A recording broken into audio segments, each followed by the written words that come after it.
তো বন্ধুরা, তোমরা যারা এসএসসি জিডির জন্য প্রিপারেশন নিচ্ছ, দেখো বা জিকেতে তোমাদের রয়েছে ভয়, সেই জন্য দেখো বা জিকের জন্য আমি তোমাদের যে ক্লাসগুলো করাচ্ছি সেগুলো ভালো করে করো। এর বাইরে তোমাকে কোনো চিন্তা ভাবনা করতে হবে না। আমি বারবার করে একটা কথা বলছি, এই ক্লাসগুলোই করো, আর কিছু তোমাকে দেখতে হবে না। এগুলোই করো, এগুলোই ভালো করে রিভিশন করো। পার ডে 2টো করে তোমাদের জিকে সেট রাখছি। এই সেটগুলো এই জন্যই রাখছি যে তুমি এই সেটগুলো দাও, দিয়ে দেখো যে 20টা প্রশ্নের মধ্যে কতগুলো প্রশ্ন তুমি সঠিক করতে পারছো। কেমন? এইগুলো কিন্তু অবশ্যই করবা, যেগুলো পারবা না সেই প্রশ্নগুলো কিন্তু অবশ্যই মুখস্থ করে নিবা। আর অনেকেই জানতে চাইছো দাদা, যে টেলিগ্রাম চ্যানেলে আমরা যুক্ত হতে পারছি না। দেখো, টেলিগ্রাম যে চ্যানেলটা রয়েছে, যেখানে আমি সমস্ত পিডিএফ গুলো দিয়ে থাকি, সেটা একটা নির্দিষ্ট চ্যানেল। সেখানে কিন্তু তোমাকে যদি অ্যাড হতে হয়, তাহলে তোমাকে দেখো 6296053459 এই নাম্বারে আমার সঙ্গে যোগাযোগ করতে হবে। এই নাম্বারে তুমি 99 টাকা পেমেন্ট করে দিলেই কিন্তু আমি সঙ্গে সঙ্গে তোমাকে সেই টেলিগ্রাম চ্যানেলে তোমাকে অ্যাড করে দেবো। ঠিক আছে, চলো। প্রত্যেকটা প্রশ্নের জন্য আমি 2 থেকে 3 সেকেন্ডের সময় দেবো, তার মধ্যে অ্যান্সার করবে।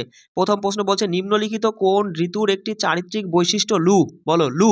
লু শব্দটা দেখা মাত্রই সঠিক উত্তর কি হবে? বলো, গ্রীষ্ম, শীত, বসন্ত না শরৎ, কোনটা? সঠিক উত্তর অপশন 1 যারা বলেছো গ্রীষ্ম। মাথায় রাখবে যে লু, লু শব্দ দেখো, লু বাতাস কখন বয়? গ্রীষ্মকালে। একদম ইজি প্রশ্ন, এই সব প্রশ্ন ভুল করলে কিন্তু হবে না। ঠিক আছে, পরে প্রশ্ন দেখো, বলছে অভিজ্ঞান শকুন্তলম এর রচয়িতাকে বলো। বিশাখা দত্ত, বাণভট্ট, কালিদাস না ভাস? ঠিক আছে, কোনটা সঠিক উত্তর বলো? সঠিক উত্তর অপশন 3 যারা বলেছো কালিদাস। অভিজ্ঞান শকুন্তলম এই মানে এর বইটি রচয়িতা হচ্ছে কালিদাসের। ঠিক আছে, পরে প্রশ্ন বলছে দেখো, যে হকিতে হলুদ কার্ড বলতে একজন খেলোয়াড়কে হচ্ছে ন্যূনতম ড্যাশ মিনিট খেলার সময়ের জন্য সামরিক স্থগিতকরণ বোঝায়। কত মিনিট খেলার সময়ের জন্য তাকে স্থগিতকরণ করা বোঝায়? সেটা কি হবে? 5 মিনিটের জন্য, 3 মিনিট, 7 মিনিট না 9 মিনিটের জন্য খেলোয়াড়কে স্থগিতকরণ করা হয়? সঠিক উত্তর কি হবে বলো? অপশান 1 যারা বলেছো 5 মিনিটের জন্য। মাথায় রাখবে, হকি খেলাতে হলুদ কার্ড দেখানো মানে কোনো খেলোয়াড়কে দেখানো মানে সেই খেলোয়াড়কে 5 মিনিটের জন্য আর কি স্থগিত রাখা হবে। ঠিক আছে, অপশান 1 যারা বলেছো তোমাদের সঠিক উত্তর। পরে প্রশ্ন বলছে দেখো, যে ভারতের পঞ্চম পঞ্চবার্ষিকী পরিকল্পনার উপর দৃষ্টি নিবদ্ধ করা হয়েছিল কিসের উপরে? বলো, পঞ্চম পঞ্চবার্ষিকী পরিকল্পনার উপর দৃষ্টি নিবদ্ধ করা ছিল কোন বিষয়ের উপরে? রাজ্যগুলির কেন্দ্রীকরণের উপরে, বজ্র ব্যবস্থাপনার উপরে, দারিদ্র্য দূরীকরণের উপরে না বন অপসারণ, কোনটা সঠিক উত্তর হয় বলো? সঠিক উত্তর অপশন 3 যারা বলেছো দারিদ্র্য দূরীকরণ। পঞ্চম পঞ্চবার্ষিকী পরিকল্পনায় দারিদ্র্য দূরীকরণের উপরে কিন্তু তোমার দৃষ্টি রাখা হয়েছিল। ঠিক আছে, অপশন 3 যারা বলেছো তোমাদের সঠিক উত্তর। পরের প্রশ্ন বলছে দেখো, যে ওস্তাদ বুন্দু খান এবং সন্তোষ মিশ্র, মানে সন্তোষ মিশ্র এই দুই ব্যক্তি কোন বাদ্যযন্ত্রে বিখ্যাত আর কি বাদক? বলো, মোদ্দা কথা, ওস্তাদ বুন্দু খান ও সন্তোষ মিশ্র কোন বাদ্যযন্ত্রের সঙ্গে যুক্ত? বলো, সঠিক উত্তর কি হবে? সঠিক উত্তর অপশন 3 যারা বলেছো সারেঙ্গি। সারেঙ্গি হয়ে যাচ্ছে অপশন 3 এখানে, সঠিক উত্তর মাথায় রাখবে। পরে প্রশ্ন বলছে দেখো, যে সংবিধানের 39 এর এ ধারা কিসের সাথে সম্পর্কিত? বলো, সংবিধানের 39 এর এ ধারাটা কিসের সাথে সম্পর্কিত? সমান ন্যায় বিচার এবং বিনামূল্যে আইনি সহায়তার সাথে সম্পর্কিত, নাকি অর্থবিলের সাথে, না ক্ষমতা পৃথকীকরণের নীতির উপরে, না চেক এবং ব্যালেন্স নীতির উপরে? কোনটা হবে সঠিক উত্তর বলো? অপশন 1 যারা বলেছো মাথায় রাখবে, 39 এর এ ধারা। 39 এর এ ধারা সমান ন্যায় বিচার এবং বিনামূল্যে আইনি সহায়তার উপর সম্পর্কিত। এটা সঠিক উত্তর অপশন 1 যারা বলেছো তোমাদের সঠিক উত্তর। কেমন? চলো, পরে প্রশ্ন দেখো, বলছে দেখো, কোন ঘটনার পরে মহাত্মা গান্ধী অসহযোগ আন্দোলন প্রত্যাহার করেছিলেন? বলো, দেখো এগুলো কিন্তু ইজি টাইপের প্রশ্ন, এগুলো কিন্তু ভুল করলে হবে না বস, এগুলো কিন্তু পারতেই হবে তোমাকে। বলো কি হবে? চৌরি চৌরার ঘটনার পরে, নাকি রাওলাট আইনের পর, নাকি জালিয়ানওয়ালাবাগের হত্যাকাণ্ডের পর, না ডান্ডি পদযাত্রার পরে? কোন ঘটনার পরে মহাত্মা গান্ধী অসহযোগ আন্দোলন প্রত্যাহার করেছিলেন? অপশন 1 যারা বলেছো চৌরি চৌরার ঘটনার পরে। মাথায় রাখবে, কেমন?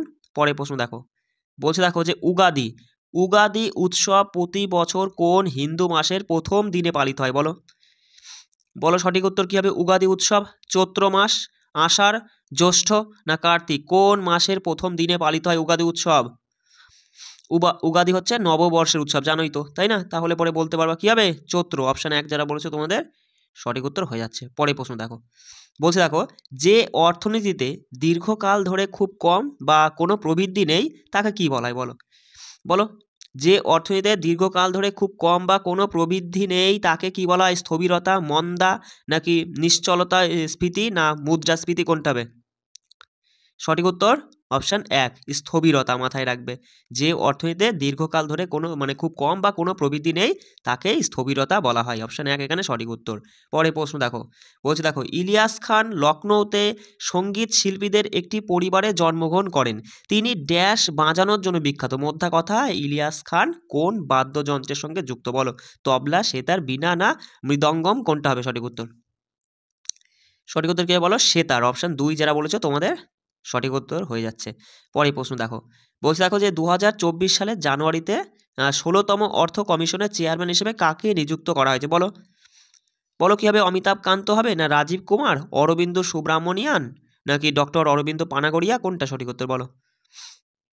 সঠিক উত্তর অপশান 4 যারা বলেছো অরবিন্দ পানাগড়িয়াকে কিন্তু মাথায় রাখবা এবার এই তোমার 2024 জানুয়ারিতে 16তম অর্থ কমিশনের চেয়ারম্যান হিসেবে নিযুক্ত করা হয়েছে। পরে প্রশ্ন বলো, বড় কারাগাম, দেখো কারাগাম এই লোকনৃত্য কোন রাজ্যের সঙ্গে যুক্ত? তামিলনাড়ু, রাজস্থান, আসাম না হরিয়ানা, বলো? কারাগাম কি হবে সঠিক উত্তর? তামিলনাড়ু যারা বলেছে অপশান 1 তোমাদের সঠিক উত্তর হয়ে যাচ্ছে। কেমন মাথায় রাখবে? কারাগাম হলো তামিলনাড়ুর লোকনৃত্য। পরে প্রশ্ন বলো, বলতে দেখো যে বেকারত্ব অধ্যায়ন নিচের কোন অর্থনীতির বিষয়বস্তু বলো? এই বেকারত্বের অধ্যয়ন কোনটার মধ্যে পড়ছে? বর্ণনামূলক অর্থনীতির মধ্যে, না আদর্শিক অর্থনীতির মধ্যে, না তোমার হচ্ছে বৈশ্বিক অর্থনীতি, না ম্যাক্রো অর্থনীতি, কোনটা হবে বলো? সঠিক উত্তর কি হবে? অপশান 4 যারা বলেছো তোমাদের সঠিক উত্তর মাথায় রাখবে ম্যাক্রো অর্থনীতির মধ্যে পড়ছে বেকারত্ব অধ্যয়নটা। ঠিক আছে, অপশান 4 এখানে সঠিক উত্তর। এইসব প্রশ্ন কিন্তু মাথায় রাখবে। কেমন? পরে প্রশ্ন বলছে দেখো যে নিচের কোন সমন্বয় সঠিকভাবে মিলছে? দেখো 1 নম্বরে বলছে ওরা যে রঙ্গস্বামী কাপ এটা হকির সঙ্গে যুক্ত। বলো এটা রঙ্গস্বামী, এটা কি ঠিক? আমরা আগের দিনই পড়েছি বস, এটা কিন্তু ঠিক নয়। আমরা আগের দিন দেখে নিয়েছি যে রঙ্গস্বামী কাপটা হকির সঙ্গে যুক্ত, তাই না? তাহলে 1 নম্বর তো ওরা ভুল বলছেই। 2 নম্বরটা বলছে দেখো যে শীষমহল ট্রফি ক্রিকেটের সঙ্গে যুক্ত, এটা কিন্তু ঠিক। তারপর দেখো যদবীন্দ্র কাপ হকির সঙ্গে, এটাও ঠিক। রোভার্স কাপ ফুটবল, এটাও কিন্তু ঠিক। তাহলে এখানে তুমি বলবে দাদা 2, 3, 4 সঠিক। এই যে অপশান 2 যারা বলেছে তোমাদের সঠিক উত্তর 2, 3, 4 সঠিক। আর একটা এটা মাথায় রেখো যে রঙ্গস্বামী কাপ কিন্তু হকির সঙ্গে যুক্ত। কেমন? পরে প্রশ্ন দেখো, বলছে দেখো যে নিচের কোন আইনের মাধ্যমে বাংলার গভর্নর জেনারেলকে ভারতের গভর্নর জেনারেল হিসেবে মনোনীত করা হয়েছিল বলো? বলো কোন আইনের মাধ্যমে? রেগুলেটিং অ্যাক্টের মাধ্যমে, নাকি পিটস ইন্ডিয়া অ্যাক্টের মাধ্যমে, না 1793 সনদ আইন দ্বারা, না 1833 সনদ আইন দ্বারা, কোনটা সঠিক উত্তরে বলো? সঠিক উত্তর অপশান 4 যারা বলেছো 1833 সালের সনদ আইন দ্বারাই কিন্তু তোমার এই বাংলার গভর্নর জেনারেলকে ভারতের গভর্নর জেনারেল হিসেবে মনোনীত করা হয়েছিল। পরে প্রশ্ন বলো, যে বৈদিক সভ্যতা কোন নদীর তীরে গড়ে উঠেছিল বলো? বৈদিক সভ্যতা মাহি, ব্রহ্মপুত্র, সরস্বতী না যমুনা? ভালো প্রশ্ন। এগুলো কিন্তু মনে মনে রাখবা। ঠিক আছে, এগুলো কিন্তু ভুল করবা না, এগুলো কিন্তু ইজি টাইপের প্রশ্ন হয়ে গেছে এখন। ঠিক আছে, এগুলো ভুল করলে মানে কিন্তু বস তুমি কিন্তু অনেক পিছিয়ে যাবা। সঠিক উত্তর সরস্বতী। অপশান 3 যারা বলেছে তোমাদের সঠিক উত্তর হয়ে যাচ্ছে। কেমন? পরে প্রশ্ন দেখো, বলছে যে 1 মিনিট দেখো, বলছে যে নিচের কোনটি তোমার খেলো ইন্ডিয়া উইন্টার গেমস 2024 মাস্কট ছিল বলো? বলো খেলো ইন্ডিয়া উইন্টার গেমস 2024 মাস্কট ছিল কোনটা? তুষার চিতা, হাঙ্গুল, নাকি মারখোর, না লাল শেয়াল, কোনটা হবে সঠিক উত্তর বলো? অপশান 1 যারা বলেছে তুষার চিতা। অপশান 1 আমাদের সঠিক উত্তর। খেলো ইন্ডিয়া উইন্টার গেম 2024 মাস্কট ছিল তুষার চিতা। কেমন? পরে প্রশ্ন দেখো, বলছে দেখো যে কোন বিখ্যাত ভারতীয় কত্থক নৃত্যশিল্পী 1986 সালে ভারতের দ্বিতীয় সর্বোচ্চ অসামরিক পুরস্কার পদ্মবিভূষণ পেয়েছিলেন বলো? কোন ব্যক্তি? কোন কত্থক? দেখো বলেই দিয়েছে যে ভারতীয় কত্থক নৃত্যশিল্পী। তাহলে তুমি এগুলো দেখে নাও, দেখে বলো কোন ব্যক্তি কত্থক নৃত্যশিল্পী যিনি 1986 সালে ভারতের দ্বিতীয় সর্বোচ্চ অসামরিক পুরস্কার তোমার পদ্মবিভূষণ পেয়েছিল বলো? বীরজু মহারাজ, মঞ্জুরি চতুর্বেদী, মল্লিকা সারাবাই, না মাধবী মিদুগল, কোনটা সঠিক উত্তর বলো? অপশান 1 যারা বলেছ বীরজু মহারাজ হয়ে যাচ্ছে সঠিক উত্তর, মাথায় রাখবে। ঠিক আছে, পরে প্রশ্ন বলছে দেখো যে 2011 সালের আদমশুমারি অনুসারে নিম্নলিখিত রাজ্যগুলির মধ্যে কোনটি সর্বাধিক মহিলা মানে সাক্ষরতার হার রয়েছে? সর্বাধিক শতাংশে, মাথায় রাখবে সর্বাধিক শতাংশে মহিলা সাক্ষরতার হার রয়েছে কোন রাজ্য? মিজোরাম, গোয়া, হিমাচল প্রদেশ, না মহারাষ্ট্র, বলো? সঠিক উত্তর কি হবে? মিজোরাম। অপশান 1 যারা বলেছো তোমাদের সঠিক উত্তর হয়ে যাচ্ছে। চলো শেষ প্রশ্নটা কি বলছে দেখো, শেষ প্রশ্নটা বলছে যে কাচ্চি খাড়েক জিআই ট্যাগ পেয়েছে, তাই এটা কোন রাজ্যের অন্তর্গত? কাচ্চি খাড়েক বলো? দারুণ প্রশ্ন, মাথায় রাখবে। কাচ্চি খাড়েক কোন রাজ্য? মধ্যপ্রদেশ, উত্তরপ্রদেশ, গুজরাট, না রাজস্থান? সঠিক উত্তর গুজরাট। ঠিক আছে, এবার চটপট কমেন্ট করো তো দেখি 20টার মধ্যে কার কতগুলো সঠিক হলো। একটু চটপট কমেন্ট করো, আমি কিন্তু দেখবো কমেন্টগুলো পরে, ঠিক আছে? যে কে কতগুলো সঠিক করতে পেরেছো, ঠিক আছে? চলো, আর কোনো জায়গায় কোনো সমস্যা হলে পরে আমাকে জানাবে, অসুবিধা নেই, ঠিক আছে? আমি তোমাদের নাম্বার দিয়েই দিয়েছি, ওই নাম্বারে আমার সঙ্গে যোগাযোগ করতে পারো। সবাই ঠিক করে পড়ো, নিশ্চয়ই দেখবা এবারে ভালো স্কোর তুমি করতে পারবা। টার্গেট নিয়ে চলো, যে এবারে যাই করেই হোক 130+ তোমাকে রাখতেই হবে, সেইভাবে তুমি এই কটা দিন পড়ে নাও। আর আমি তো রয়েছি, কি ঠিক আছে? আর দরকার হয় আগামীকাল থেকে আমি তোমাদের দেখিয়ে দেবো যে তুমি আজ কতটা কোনগুলো কীভাবে পড়লে পড়তে পারো, ঠিক আছে? সেই বিষয়ে যদি তোমাদের মানে কিছু জানার থাকে তাহলে আমাকে কমেন্ট করো, আমি সেই বিষয়েও একটা ভিডিওর মাধ্যমে বুঝিয়ে দেওয়ার চেষ্টা করবো, ঠিক আছে?